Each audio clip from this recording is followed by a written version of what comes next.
அண்மை செய்தி சட்டமன்ற தேர்தலில் காங்கிரஸ் கட்சி 30 தொகுதிகளை கேட்பதாக தகவல் வெளியாகியிருக்கிறது. சட்டமன்ற தேர்தல் இன்னும் சில மாதங்களில் வரக்கூடிய சூழலில் சட்டமன்ற தேர்தலில் 30 தொகுதிகளை காங்கிரஸ் கேட்டிருப்பதாக தகவல் கிடைத்திருக்கிறது. 2021 நடந்த சட்டமன்ற தேர்தலில் 25 தொகுதிகள் கேட்ட நிலையில் கூடுதலாக 5 தொகுதிகளை காங்கிரஸ் கேட்டிருப்பதாக தகவல் வெளியாகிருக்கிறது. அண்மை செய்தியாக பார்த்து வருகிறோம். திமுக துணை பொதுச் செயலாளர் கனிமொழி எம்பி காங்கிரஸ் மூத்த தலைவர் ராகுல் காந்தியுடன் சந்திப்பு நடத்தியிருக்கக்கூடிய சூழலில் இந்த தகவலானது வெளியாகியிருக்கிறது. அண்மை செய்தியாக பார்த்து வருகிறோம். டெல்லியில் உள்ள இல்லத்தில் சோனியா காந்தி மற்றும் ராகுல் காந்தியை சந்தித்து ஆலோசனை நடத்தியதாகவும் தகவல் கிடைத்திருக்கிறது. இந்த சந்திப்பின் போது காங்கிரஸ் 30 தொகுதிகளை கேட்டிருப்பதாக தகவலும் வெளியாகியிருக்கிறது. அண்மை செய்தியாக பார்த்து வருகிறோம். சட்டமன்ற தேர்தல் நெருங்கும் நிலையில் டெல்லியில் ராகுல் காந்தியுடன் கூட்டணி குறித்து ஆலோசனை மேற்கொண்ட நிலையில் சட்டமன்ற தேர்தலில் 30 தொகுதிகளை காங்கிரஸ் கேட்டிருப்பதாக தகவல் வெளியாகியிருக்கிறது. அண்மை செய்தியாக பார்த்து வருகிறோம். தமிழ்நாடு சட்டமன்ற தேர்தல் நெருங்கும் நிலையில் காங்கிரசின் நிலைப்பாடு குறித்து மக்களிடையே எதிர்பார்ப்பு எகிரியிருக்கக்கூடிய சூழலில் கனிமொழி ராகுல் காந்தி சந்திப்பு பேசுபொருளாக இருக்கிறது. அரசியல் வட்டாரத்தில் திமுக கூட்டணியில் இருக்கும் காங்கிரஸ் கட்சி வரும் தேர்தலில் எடுக்கவுள்ள முடிவு குறித்து மக்கள் மத்தியில் மிகுந்த எதிர்பார்ப்பு எழுந்திருக்கிறது. விவரங்களை செய்தியாளர் நௌஷாத் விவரிக்க கேட்கலாம். வணக்கம் நௌஷாத்.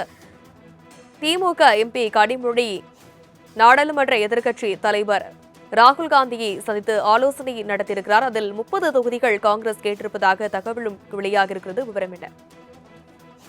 வணக்கம் தனலட்சுமி. காங்கிரஸ் கட்சியின் முன்னணி தலைவரும் நாடாளுமன்ற எதிர்க்கட்சி தலைவர் ராகுல் காந்தியுடன் திமுக துணை பொதுச் செயலர் கனிமொழி டெல்லியில் ராகுல் காந்தி இல்லத்தை சந்தித்து பேசி வருகிறார். மிக முக்கிய நிகழ்வாக பார்க்கப்படுகிறது. ஏனென்றால் வரக்கூடிய சட்டமன்ற தேர்தலில் காங்கிரஸை பொறுத்த வரைக்கும் 30க்கும் மேற்பட்ட தொகுதியை கேட்பதற்கு திட்டமிட்டிருக்கிறார்கள். இதனில் திமுக தர தயாராக என்ற கேள்வியும் வந்திருக்கிறது. இருந்த போதிலும் கடந்த காலங்களில் தொடர்ந்து காங்கிரசுக்கும் மிக முக்கியமாக திமுகவினுடைய பல்வேறு விமர்சனங்கள் பார்க்கப்படுகிறது. தொடர்ந்து விமர்சனங்களை குறிப்பாக காங்கிரசுடைய நாடாளுமன்ற உறுப்பினர் வைக்கிறது பார்க்கப்படுகிறது. தொடர்ந்து ஆட்சியிலும் அதிகாரத்தில் பங்கு வேண்டும் என கேட்டு இது முழுமையாக சர்ச்சையா இருக்கிறது. அதுபோல் திமுக சட்டமன்ற உறுப்பினர்களும் மிக முக்கியமாக காங்கிரசுடைய தலைவர்களை விமர்சித்தது பார்க்க முடிகிறது.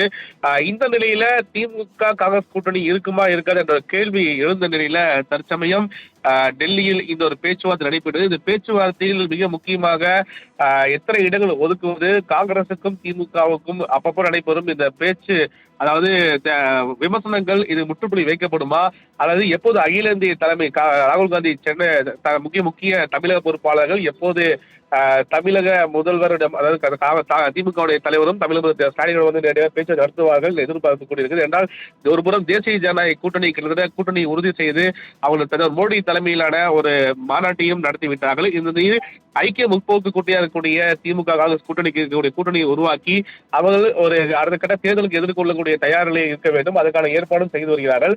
இந்த நிலையில் தான் தற்செயலும் காங்கிரஸ் தலைவர் குறிப்பாக ராகுல் காந்தி இல்லத்தில் கனிமொழி பேசி வருவது என்பது மிக முக்கிய ஒன்றாக பார்க்கப்படுகிறது. தனலட்சுமி, விவரங்களுக்கு நன்றி நௌஷாத்.